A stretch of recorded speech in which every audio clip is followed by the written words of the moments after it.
Let's see.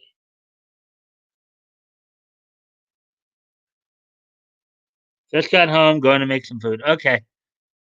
Um, and then from there, there's some news in regards to HBO Max's presentation of Green Lantern. So, um, so without no further ado, I think I'm gonna get started on that stuff now. Look at the first article here.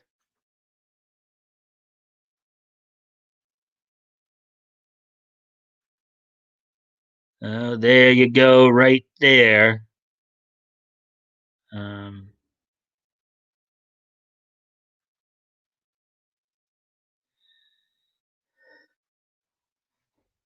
Now these are two gentlemen who apparently got let go from Rooster Teeth. So here's here's the title of the article. Rooster Teeth drops Adam Kovich and Ryan Hayward following nude leaks and accusations of grooming underage fans. Say what? These guys were let go for nude leaks and accusations of grooming underage fans. They kind of well, let's see how these guys like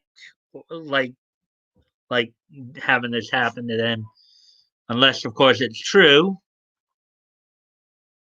Um,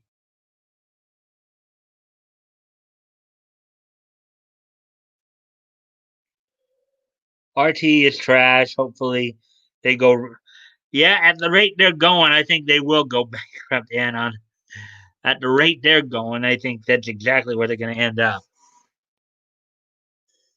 Let's look into this a little bit more. Let's see what Mr.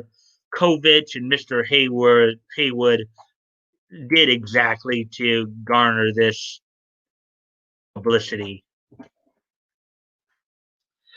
Rooster Teeth has parted ways with veteran team members Adam Kovich and Ryan Haywood. Um, After the pair had their respective nude photographs leaked and were accused of sexually grooming underage fans. No, really? What, these guys maybe self-projecting on Vic a little bit here? Let's see. Kovich and Haywood's troubles began on October 4th, which was, I believe, this past, actually, no, it was this past Sunday. This past Sunday. Wow, this stuff really went down pretty quickly. When a massive leak of over 400 nude photos and videos acquired from Kovich leaked on popular forum Kiwi Farms, which, according to the original poster, were allegedly acquired by an anonymous individual who catfished Kovich through the use of a fake social media account and photos of amateur adult model Harley Spencer. So what are they saying here? Are they saying basically somebody who's underage um, used a model's photo to kind of trick him in? That's not cool.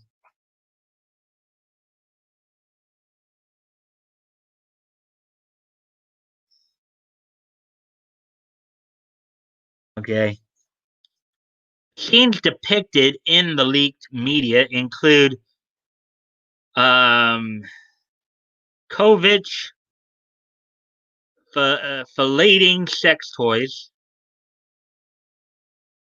assorted nude images of Haywood, assumedly acquired in a separate catfish by the same anonymous user, and intimate photos and videos of COVID. Oh, oh boy. And intimate photos and videos of Kovic's wife, though it is currently unknown whether Kovic's wife consented to the regular taking and distribution of these images. Oh boy, these guys got into it, didn't they? Initially, it was believed that Kovic had sent these images to an individual he knew was underage. Say what? But this appears to have been nothing more than speculation, as no accusation or evidence has surfaced to indicate otherwise. So now they're not sure if the person he was this was going on with was underage or not.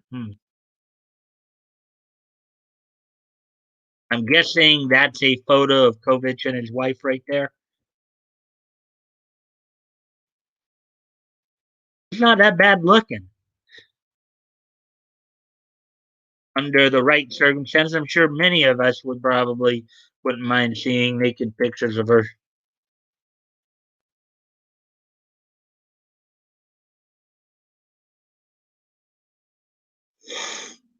Okay.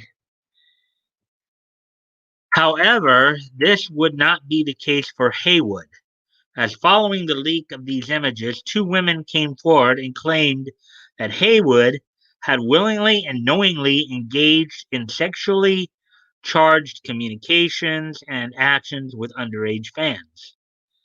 Um, One such fan, Tessa Graves, claimed that she was 17 at the time she began engaging in an on and off sexually charged relationship with Haywood, though she also admits that she had misled Haywood into believing she was 18 years old.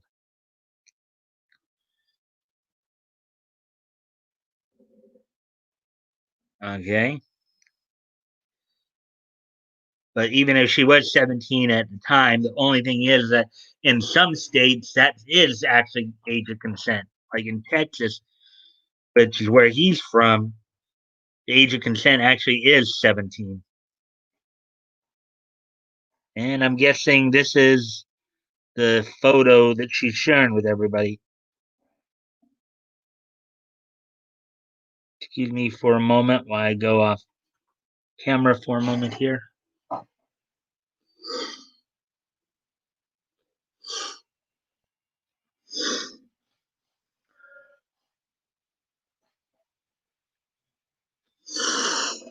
Anyways, okay.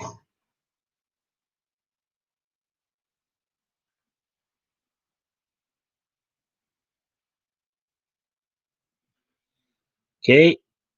F them. M. Them. What a tool. Okay.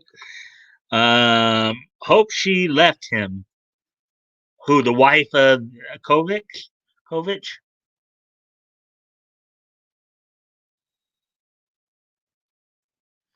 Yeah, considering the people we're dealing with here, she may be, for all we know, she may be just as complicit in this as he is, for all we know. Another fan, Michelle Vologs, alleged that she lost her virginity to Haywood in 2017 and described the encounter as very rough, stating that Haywood ripped her dress off, put a condom, and without any prep or foreplay, he just penetrated me. Vologs also shared photos she claims were taken in the hotel room on the night of the incident and noted Haywood never really asked for my age, instead, vaguely asking her if she was in high school or college. Uh, Depending upon where this happened, it could be both statutory rape and rape. Because if he just kind of forced himself on her, without her explicit consent. You know, I mean, Haywood may have a bigger problem than COVID does, because basically by her description there, it almost sounds like it almost sounds like rape actually, because he just it sounds like he just kind of forced herself on him. Again, I'm just basing it on what's being said, not accusing the guy of anything, just reading what is written there and making an interpretation of what is being said.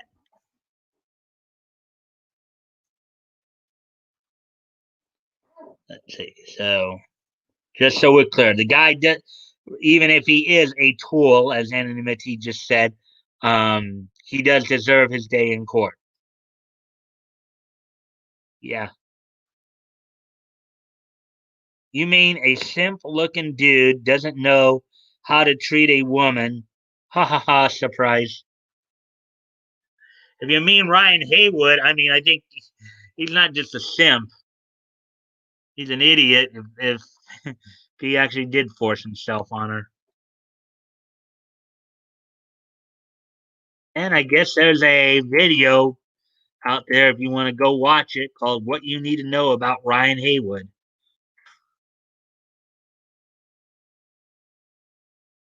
In the wake of these leaks and accusations, both Kovich and Haywood released separate statements announcing their respective departures from the company. Um, okay, this is from Haywood. Let's see. I made mistakes and will be leaving RT to focus on rebuilding my family and life, wrote Haywood on October 6th. I'm sorry to anyone I've hurt. Oh, that's an understatement, dude. That's an understatement. Haywood also took the opportunity to say em- emphatic, took the opportunity to say emphatically that I never did anything illegal and asked upset fans to stop and and and asked upset fans to stop harassing and threatening my family. Dude, based on Miss Bolog's statements here, sound like you actually did do something illegal. You may have, he's basically accusing you of raping her.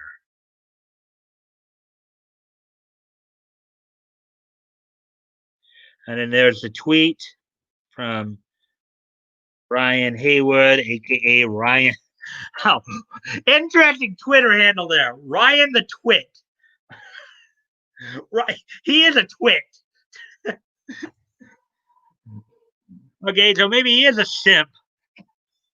He is a twit. God.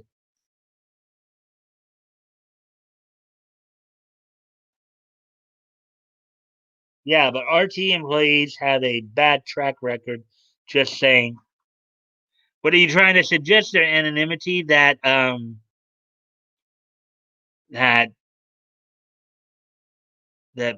there are actually more people at Rooster Teeth who force themselves on women? Is that what you're trying to say? Is that what you're trying to suggest? Uh,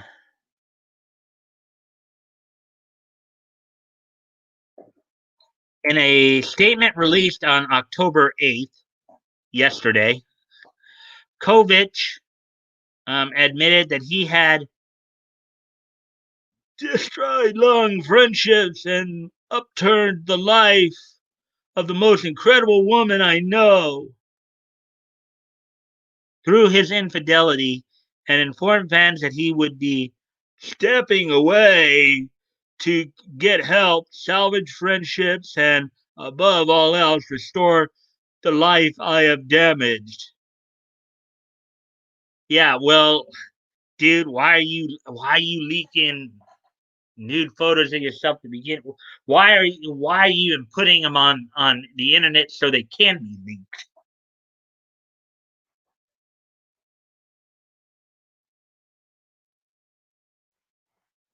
Sheesh. Kovic has since completely deleted his entire account.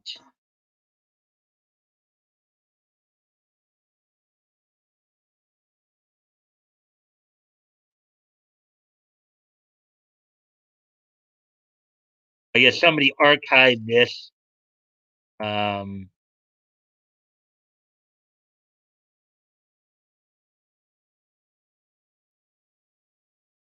well, that's interesting.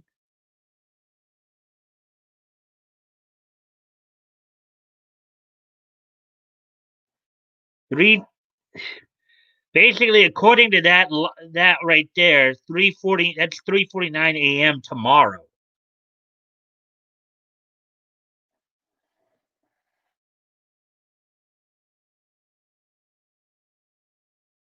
3:40. So what? Is he over in England or something like that?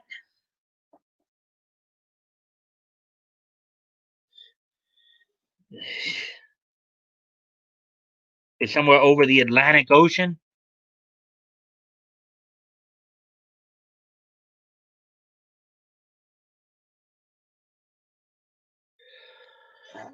Rooster Teeth also announced Kovic and Haywood's departures on their official Twitter profile, stating that they had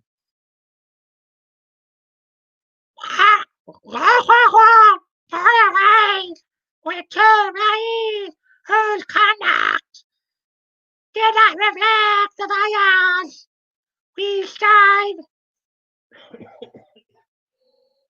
Some funny voices are a little bit harder to do than others.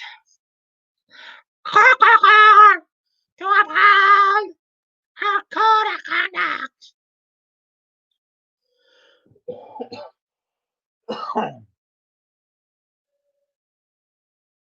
No, I don't have COVID. That I'm coughing because I'm trying to do a voice that I really probably shouldn't be trying. I have a chicken voice, or chicken or rooster voice to represent Rooster Teeth. Um, and would be adjusting our programming accordingly to our.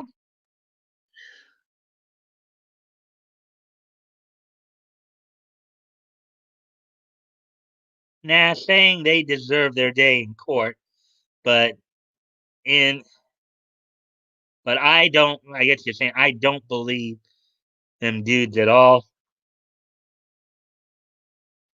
Ha ha ha! And deleted his account. Doesn't look good.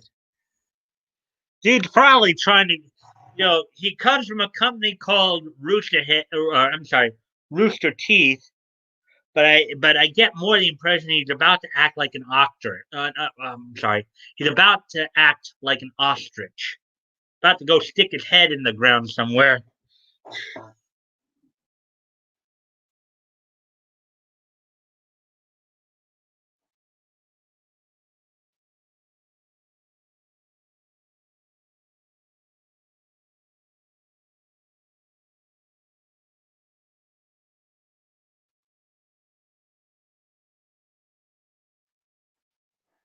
Okay, so and then I guess here are some of the other tweets.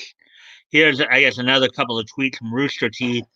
And this time I'm not gonna do the funny voice. It's just too much of a strain on my voice to try a funny voice. So code of conduct is meant for everyone in our community to follow, and this includes our staff and anyone who works or partners with Rooster Teeth. We have parted ways with two employees whose conduct did not reflect the values we strive to uphold in our code of conduct. We are adjusting our programming accordingly to move forward, and we thank everyone for their support and patience during this challenging time.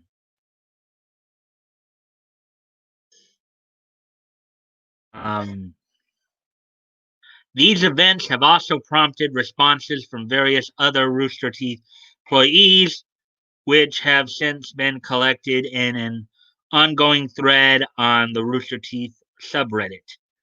What do you make of these leaks and allegations? Where do you think Rooster Teeth's content will go from here? Let us know your thoughts on social media or in the comments below. Well, if these guys, again, I don't know if these guys in particular had anything to do with Vic's situation, but if they did, then they're getting just desserts here.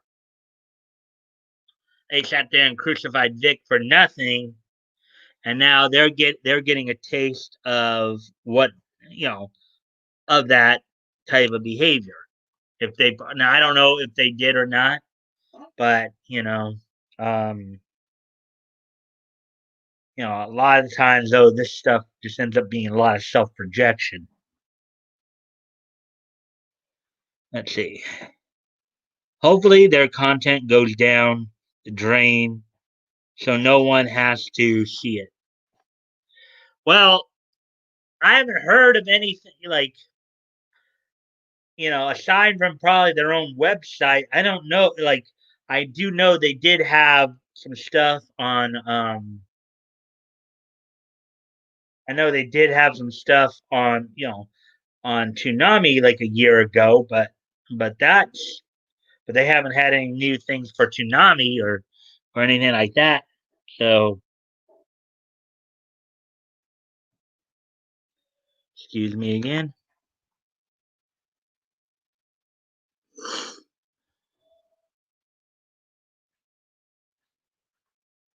But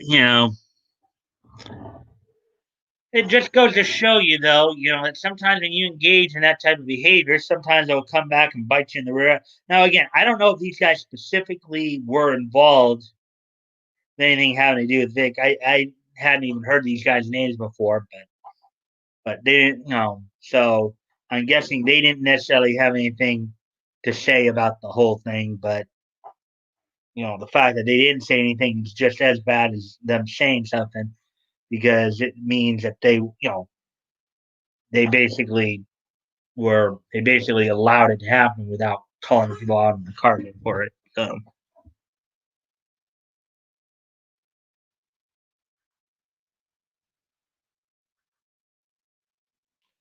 because they had terrible people ruin everything, literally. Yeah, at least from what I understand, I guess I guess the guy's name was Monty Ohm or whatever. When he was there, I think everything seemed to be all right. They were pretty successful. But once he passed on and a lot of these other lunatics took over, that's when the problems started to happen more. Um,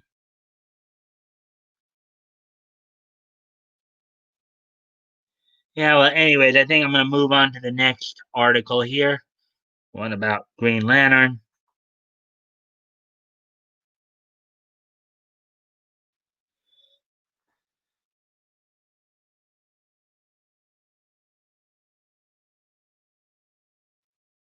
So now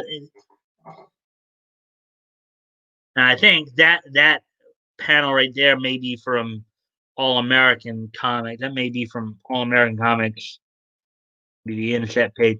So HBO Max rewrites Alan Scott's comic book history while promoting upcoming Green Lantern series.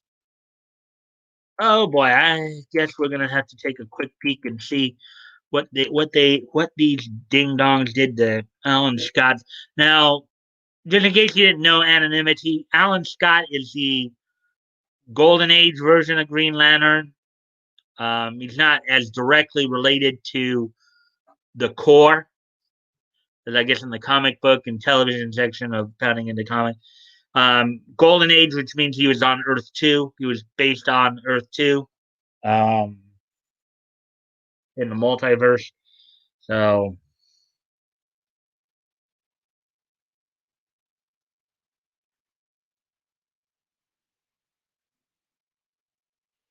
They spit on his corpse. Yeah.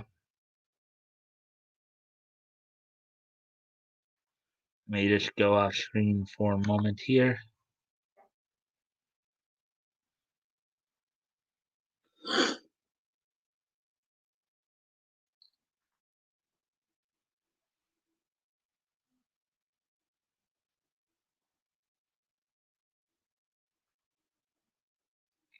Ah, I know. The Black Green Lantern, most, I believe. Yeah, the black one was John Stewart. He was actually the one who was featured on the Justice League and Justice League, the DCAU Justice League cartoons in the 2000s there.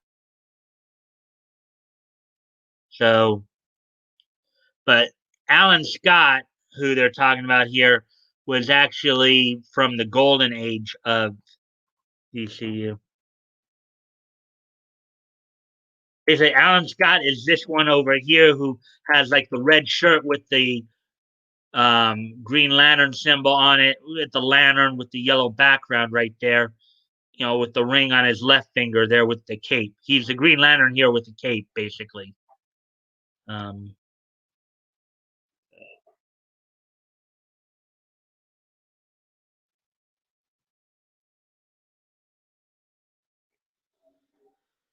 yeah, so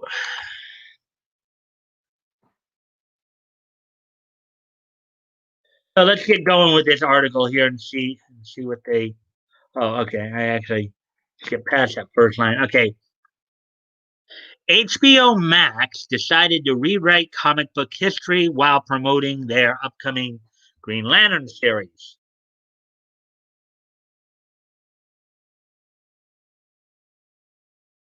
In revealing new details about the previously announced series, HBO Max revealed the show will be helmed by Seth Graham Smith and will follow the adventures of a number of Green Lanterns, including Alan Scott, Kilowog, Guy Gardner, Jessica Cruz, Simon Baz, and others.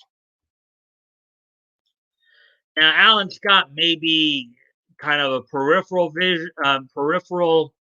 member of the Green Lantern Corps, but his powers originate a little bit differently. He doesn't actually get, at least according to tradition, he doesn't get his powers from the from the from the power battery on Oa.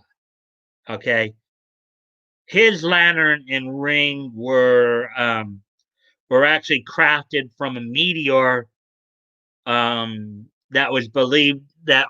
Okay, so from what I understand, the Guardians of Earth One had captured all of the magical energies of Earth One, put them all into a meteor, and then sent it to the universe of Earth 2.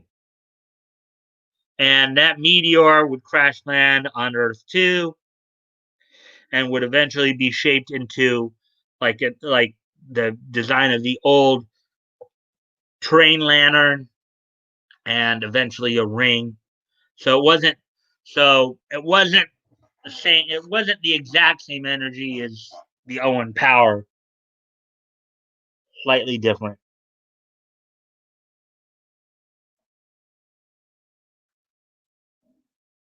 The Cape version is dope. I would imagine you mean that's pretty good.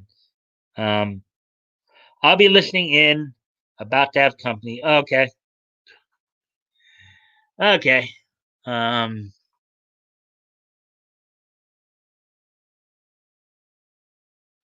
so continuing on with the article then.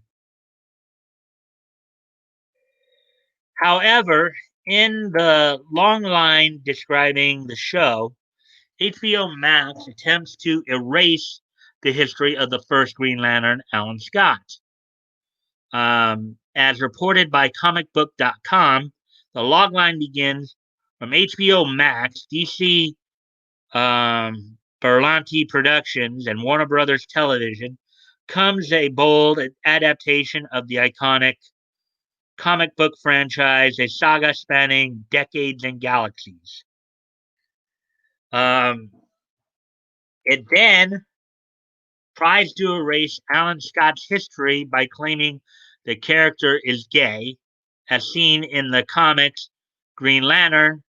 As seen in the comics, Green Lantern will depict the adventures of a multitude of lanterns, including Guy Gardner, Jessica Cruz, Simon Baz, and Alan Scott, Earth's first Green Lantern, who, true to the comics, is a gay man and many more. Okay, yeah. I can tell you this for a fact that Alan Scott in the Golden Age was not gay. Okay? He was not gay. Okay? Now he made his living as a TV engineer and later owner of Gotham Broadcasting, but he was not gay. In fact, one of the more interesting tidbits about his tale is that he eventually married one of his arch enemies, Harlequin, aka Molly Main. Okay, Harlequin, Molly Main, um, even though she was one of his adversaries, was not a real like criminal for crime's sake. She was more in it for the fun of it, for the adventure. She became a villain more to get Alan Scott's attention, because she had a crush on the Green Lantern, basically. So let's see what you've had to.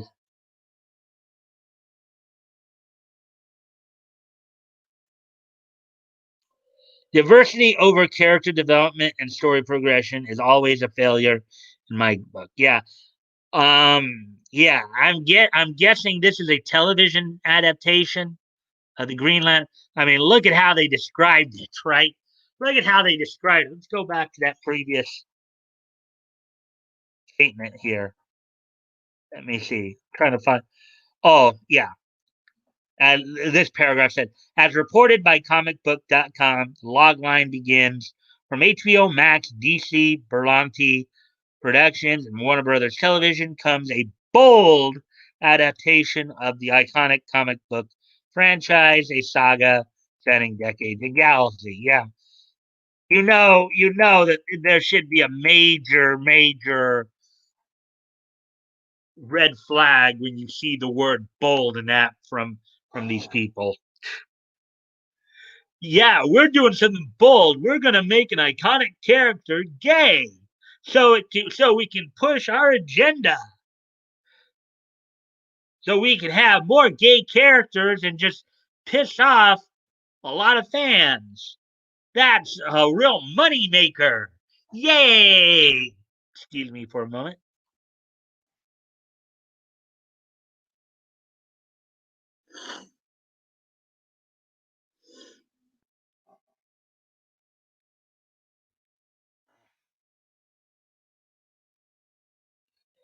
Anyways, yeah,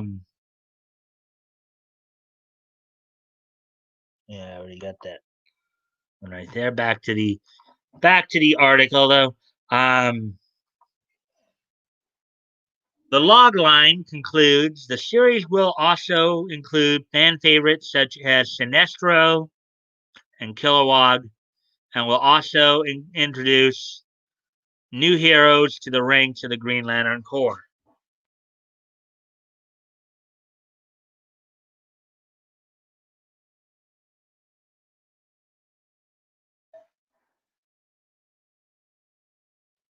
Alan Scott was retconned into a gay man by DC Comics in 2012. Oh boy. In a press release, they announced last week, you heard rumors coming out of Kapow, Comic Con, that a DC Comics character would be gay when reintroduced to readers in DC Comics The New 52. They added, today we are pleased to announce that the mystery about the identity of the character in question is over. Appearing in next week's Earth 2, number 2, Alan Scott is the only Green Lantern of Earth 2. A team leader with a type A personality and an appetite for justice, Alan also happens to be homosexual. Yeah, let's push it. Well, I guess this is from back in 2012. Um, while his origins won't be shown in full detail until issue number 3, we can tease that a traumatic event will serve as a catalyst for him assuming his superhero identity as the Green Lantern. Um, they added. Yeah, I was thinking of going all the way up when I do get back and decide to go through publication history. I was thinking originally going back all the way through at least up through Final Crisis, but I may stop after Infinite Crisis, or this is the kind of stuff they're doing.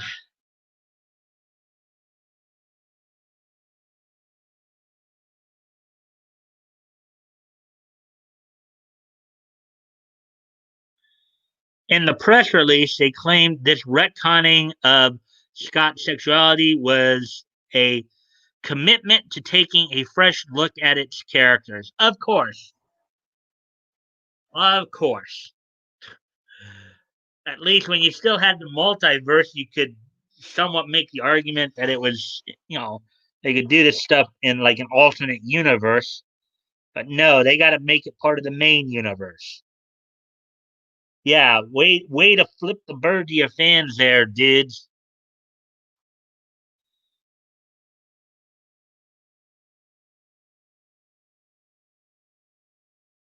Uh, let's see. They also claimed this change was part of an update for contemporary times to reflect the world we live in.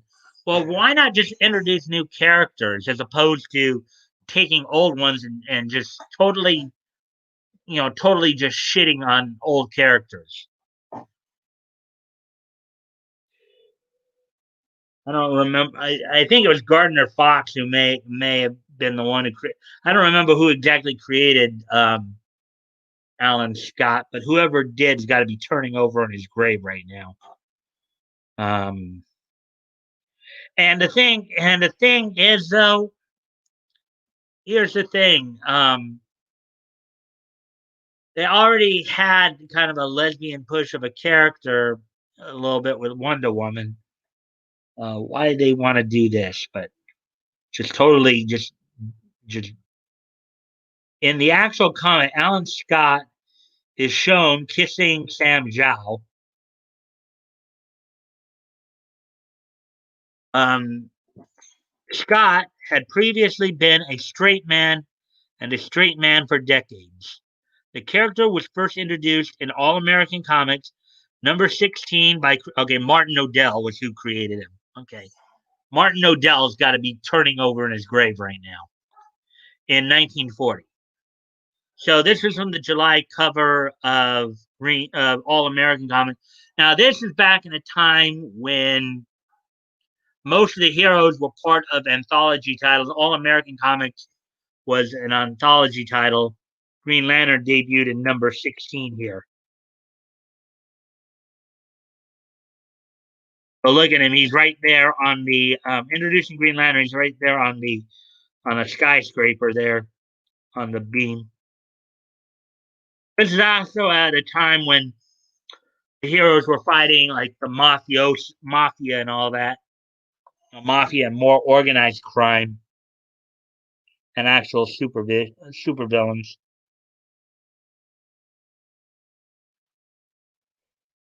They can't create because they have no talent and no imagination. Yeah, the only thing they can seem to do is come now.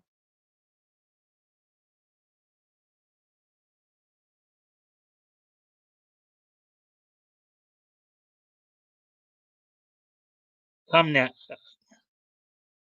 Oh, crime noir. Yeah, that's what it was. It looks like we have a third person who joined us. Hello, third person. Welcome to the stream. Um, Excuse me a moment. I got to go off camera one more time here.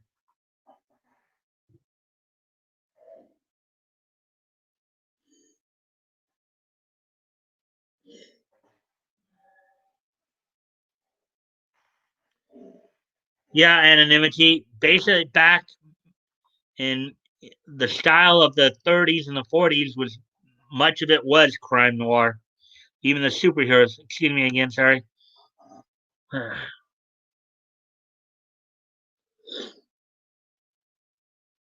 Much of it was like, as you put it, crime noir, where the heroes were taking on instead of taking on super. I mean, not to say they didn't have their super villains like Green Lantern, Alan Scott, of course. You know, among some of his rogues galleries included, of course, Vandal Savage, um, Solomon Grundy, the Sportsmaster, the previously mentioned Harlequin, and that's Harlequin. That's not to be confused with Harley Quinn of Batman's rogues gallery.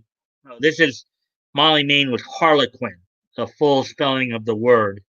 Um, oh yeah. So, anyways,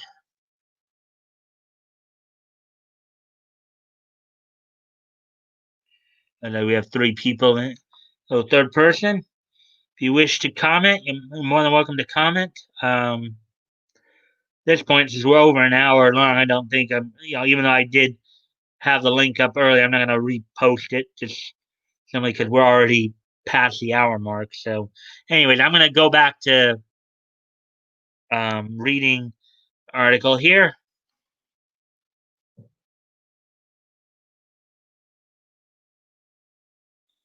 In Scott's third appearance as Green Lantern in All American Comics number 18, it's implied he's attracted to women, as he's seen flirting with Irene Miller after helping to get her brother out of prison, who had been framed for murder. Now, Irene Miller was basically, I think she was the receptionist at WGBS in Gotham City. She worked with Alan at WGBS. He was an engineer there. He would eventually go on to buy the studio. Irene Miller was a Irene Miller was a receptionist there, and I don't know if they'll mention it here, but he also had kind of a little sidekick as well named Doidy Dickles, who was an interesting character. That if they mention him a little bit, I'll talk a little bit more about him later. Um, and here's the panel.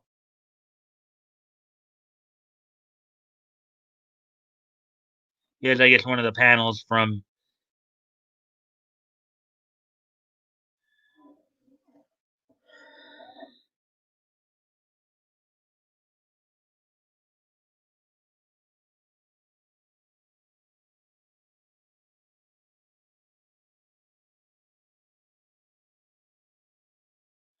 And you can see the panel right there.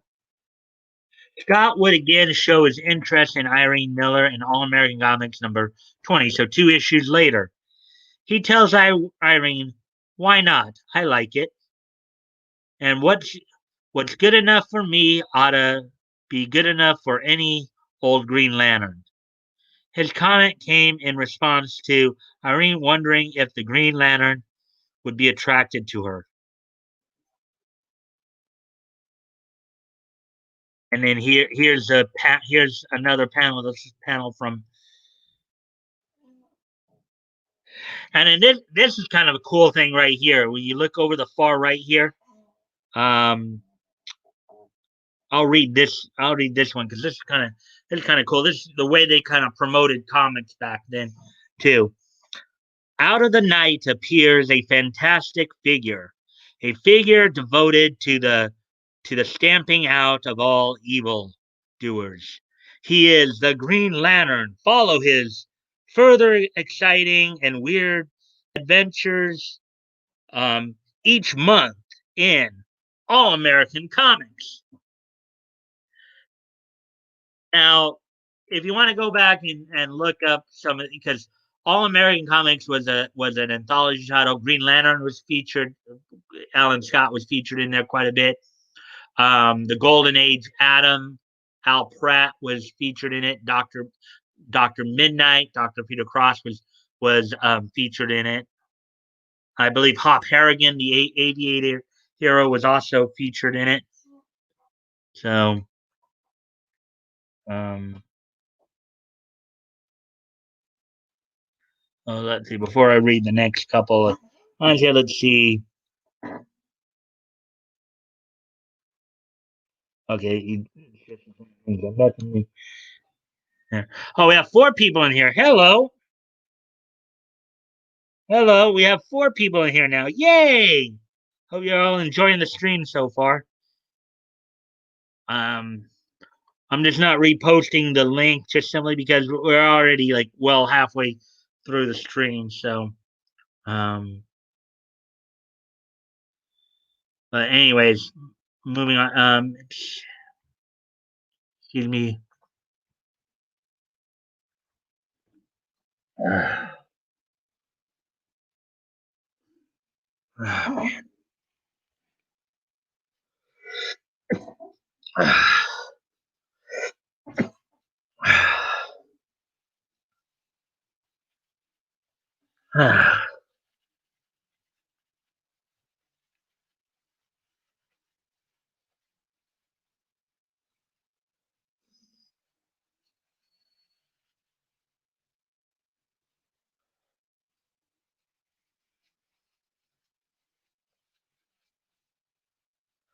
Sorry, guys. This is just nose acting up again tonight. Sorry about that.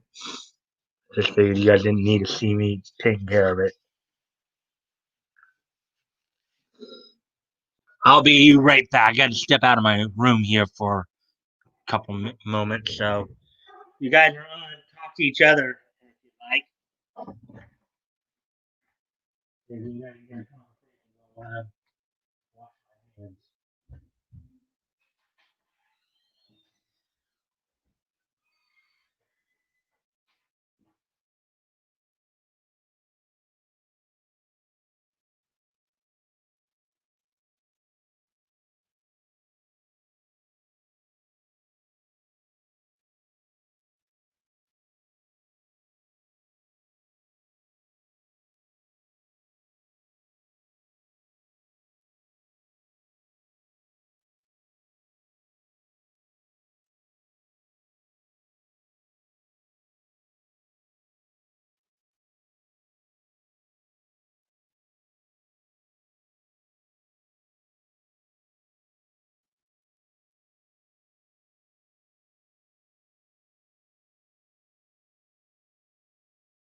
Alrighty, then I'm back now. Hopefully. Let's see. Oh, ATC, you're here. Hello.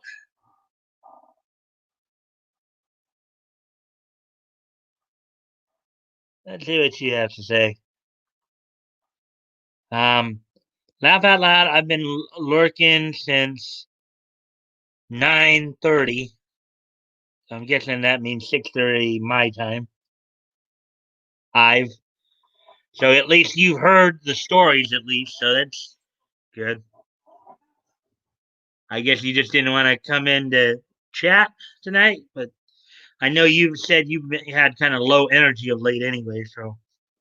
Anyways, well, thank you for being here. I appreciate your presence. Continue on with the story here. Scott would continue to share his affections with Miller in the first issue of Green Lantern back in 1941. This is when Green Lantern had become popular enough to get his own like quarterly title. Um, he tells her, "If you were to look at me like this all the time, I'd down every gangster I met."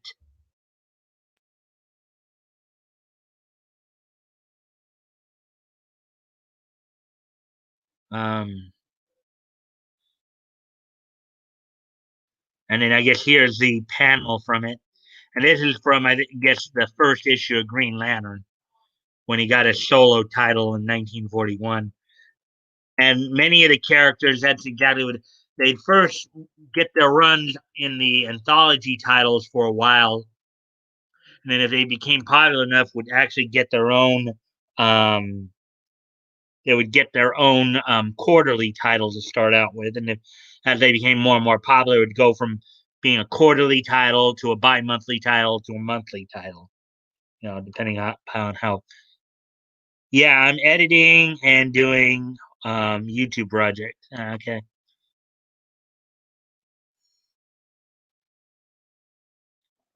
So there's a panel. By the end of the story, Alan Scott actually asked Irene Miller out on a date. He tells her, "That guy sure gets around. He'll be asking you for a date next. Um, but until he does, how about you and I stepping out tonight?"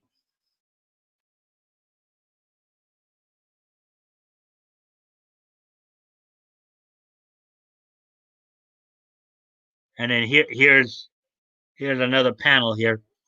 The next day, Irene tells Alan Scott of the Green Lantern, and then when I asked him, oh,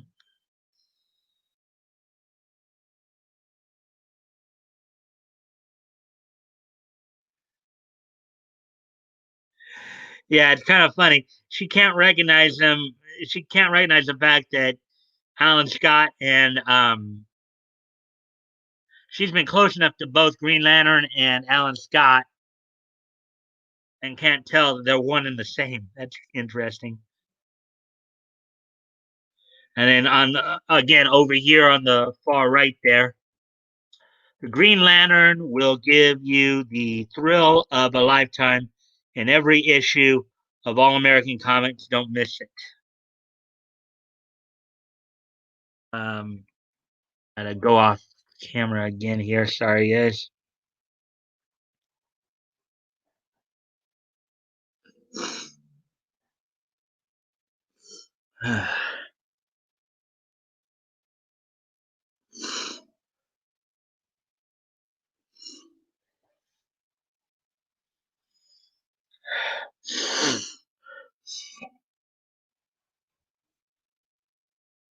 So anyways, as we continue on with the article here,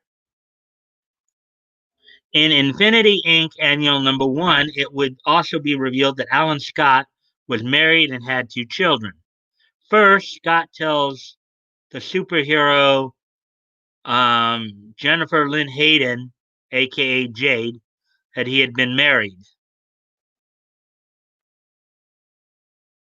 Oh, yeah, another thing. Before he married Molly Main, Harley Quinn, he actually married another villainess, but it wasn't somebody from his own. Um, he married one of the Golden Age Flash's arch enemies, Thorn. Um, Thorn was basically a villain who was suffering from bipolar disorder, split personality. Her evil side was Thorn. Her night side was Rose. Well, as Rose or Alex Florin, he would actually get married to her, and then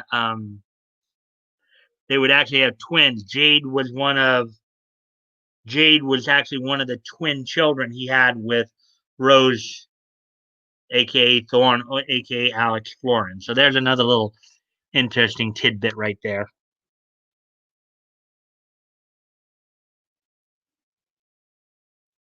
So basically, he's talking to his biological daughter right there.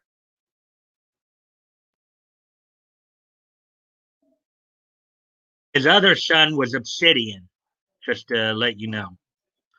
Later in the issue, it would be revealed that Jade and her twin brother Obsidian are actually his children, with the villain Thorn, aka Rose Canton. However, at the time of her marriage to Alan Scott, she was using the identity of Alex Florin.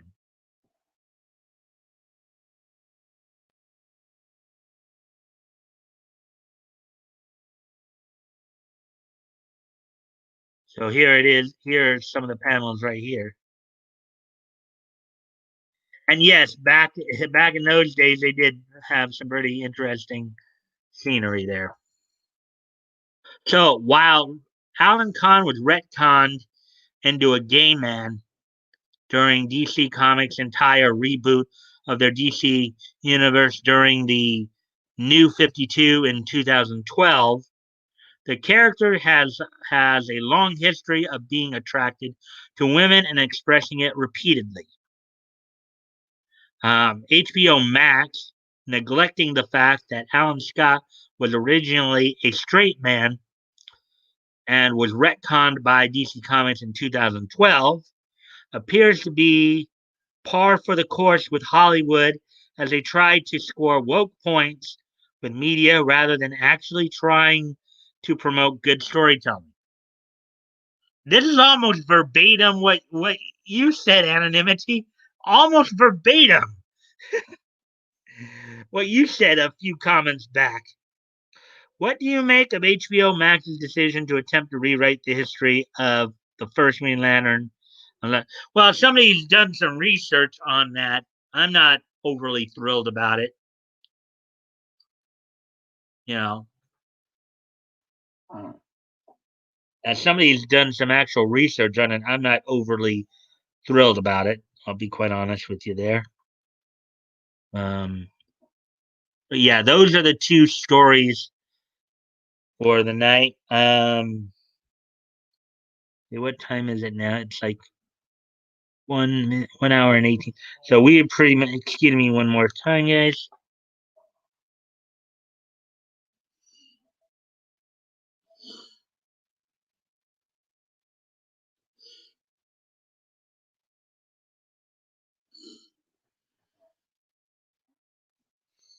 All right, I'm back. All right. Well, I know you guys are both. And there's only two. There's only two others here with me, Anonymity and ATC. Um, are you guys ready for this day in each history? I think I am going to wrap things up a little early tonight because there's only three of us in here, and I know you guys are doing some other things there. And as I understand it, Nick is streaming tonight as well. So I think I'll do the this day in each history and then wrap things up early tonight. So are you guys ready for this day in each history?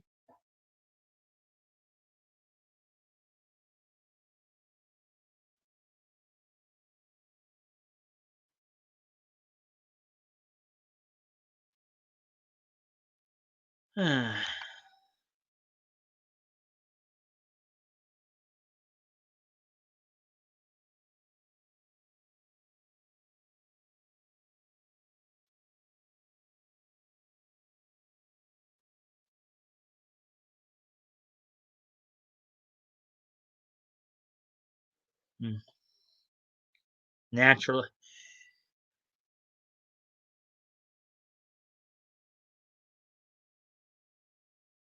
Wait and see it come up on here.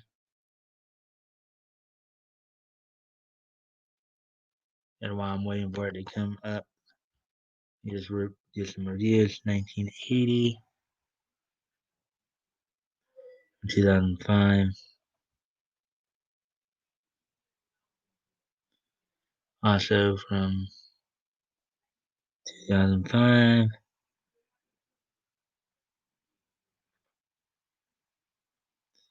2010. Naturally. Okay. So I'll check over here one more time. All right then. So let me just find. So today is Friday, October the 9th, 2020. So let's take a look back at this day in Nietzsche history.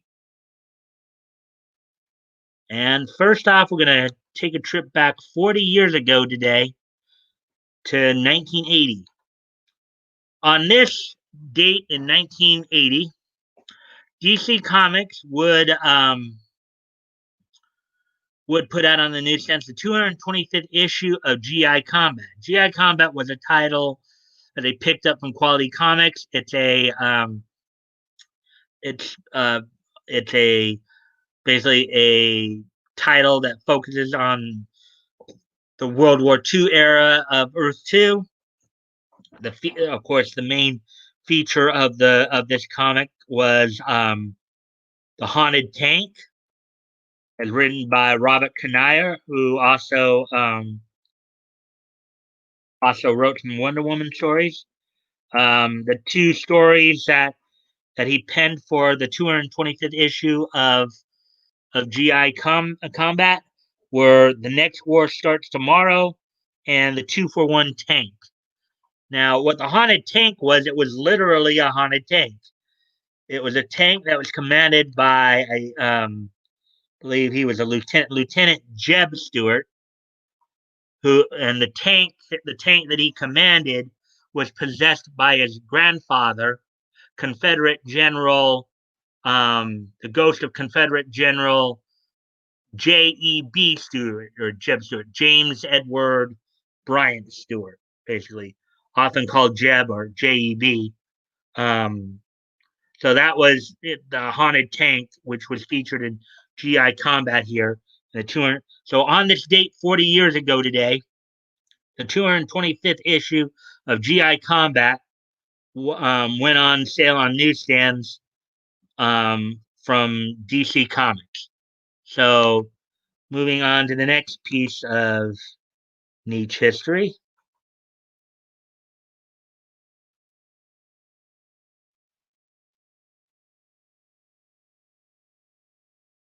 Okay, we're going to move on to some wrestling history here.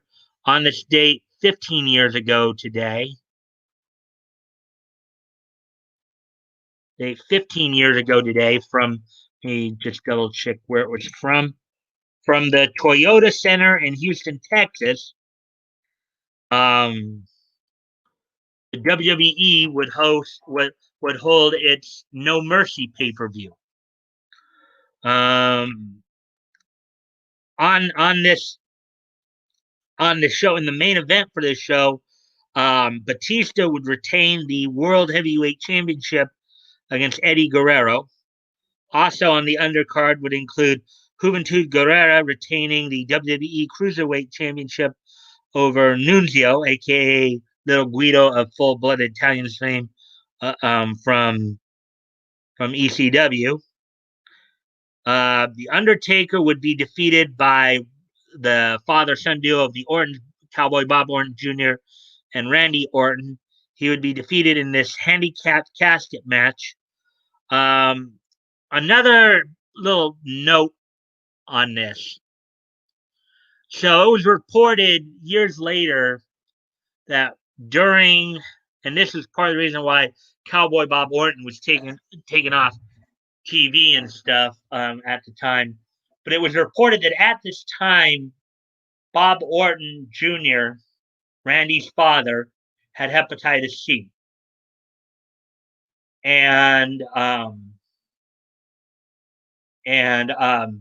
the Raw general manager at the time, John Laurinaitis, aka Johnny Ace, the younger brother of Joe Laurinaitis, aka Animal, um, recently departed Animal. It was reported that John Laurinaitis, Johnny Ace, knew that Bob Orton Jr. Had hepatitis C and did not tell the Undertaker so he could protect himself. Now, even though all three wrestlers bled in the match, they didn't bleed on each other. Apparently, none of the blood got on any of the others.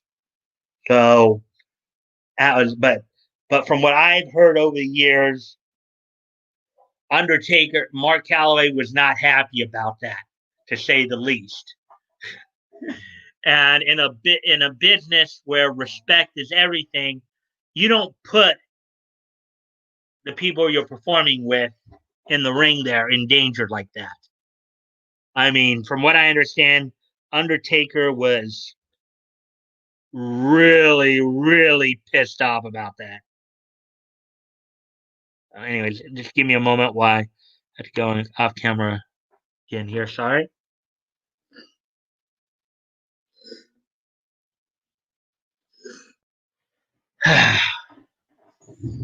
Okay, so anyways, now then I'll be back on camera here.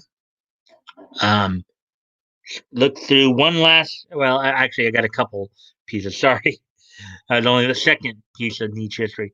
So, at a time here, well, I'll put it this way: 2005 is just so nice that we've got to hit it twice.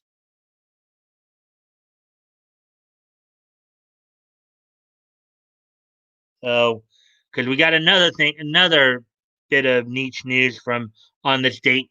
So, on this date in 2005 as well, Little Einsteins and Squidbillies would premiere respectively on Playhouse Disney and Adult Swim. So, Little Einsteins would premiere on Playhouse Disney on this date in 2005 and run until 2009.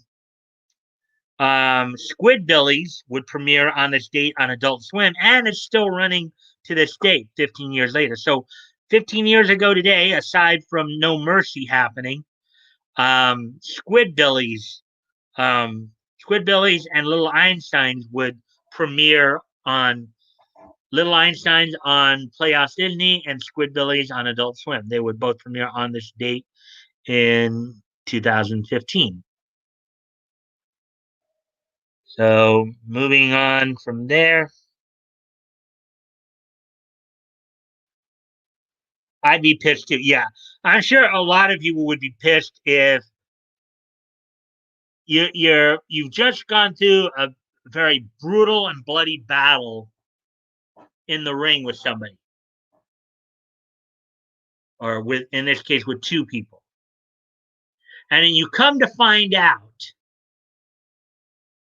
that one of them had hepatitis C or something similar. Yeah, I would think most people would want to kick some rear end for that. Anyways, so moving on into one last piece of niche history. This is in the realm of anime. So